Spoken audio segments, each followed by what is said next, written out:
Alors du coup, je vais vous montrer un petit peu. Ouais. Donc plantes traditionnelles et plantes traditionnelles et herboristerie millénaire.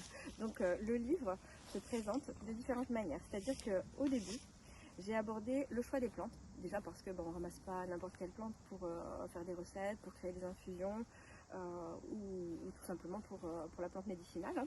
L'histoire aussi, tout simplement parce que les plantes, elles font partie de notre histoire. À toutes les histoires de l'humanité, les traitements, que ce soit sur les animaux ou les êtres humains, sont passés par la plante. Et c'est ce qui nous permet d'être là aujourd'hui. Et ensuite, comment faire sécher les plantes et comment bien les infuser. Tout simplement parce que, en fonction des plantes, on ne les sèche pas de la même manière et pour surtout conserver leurs bienfaits et leurs propriétés, il y a des petites astuces qui sont très simples à mettre en place, mais qui permettent de tout changer au niveau des propriétés et des bienfaits des plantes. Et au niveau de la conservation aussi. Il y a des plantes qui vont se conserver longtemps, d'autres non. Il y en a qui ne doivent pas prendre le soleil, etc. Donc ça va être différentes caractéristiques qui sont présentées dans le livre.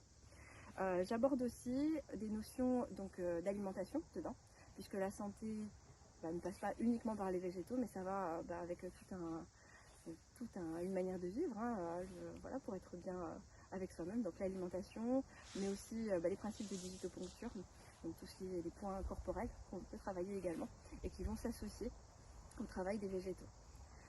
Donc après, le livre se présente par thème.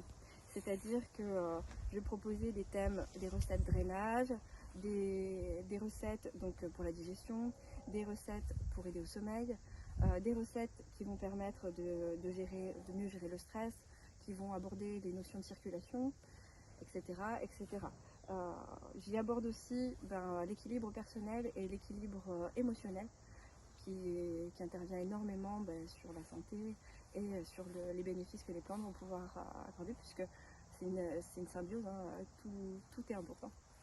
Et donc du coup, à chaque fois dans les chapitres, vous allez avoir les différentes notions qui sont abordées, les explications et la recette de tisane, de cure, parce que des fois ça se pratique en cure, qui va être mise à la fin du chapitre.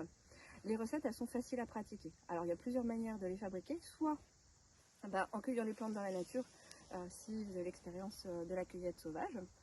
Donc là, vous pouvez même réaliser tous vos remèdes gratuitement. Ou alors, si vous n'êtes pas à l'aise avec la cueillette sauvage, vous pouvez aussi les trouver en herboristerie ou dans les pharmacies. Tout est facilement trouvable. Il n'y a que des plantes qui sont... à la fin du livre, il y a un calendrier de cueillette qui s'applique au bassin méditerranéen et qui permet de savoir quelle plante on peut cueillir, à quel moment et comment bien la conserver.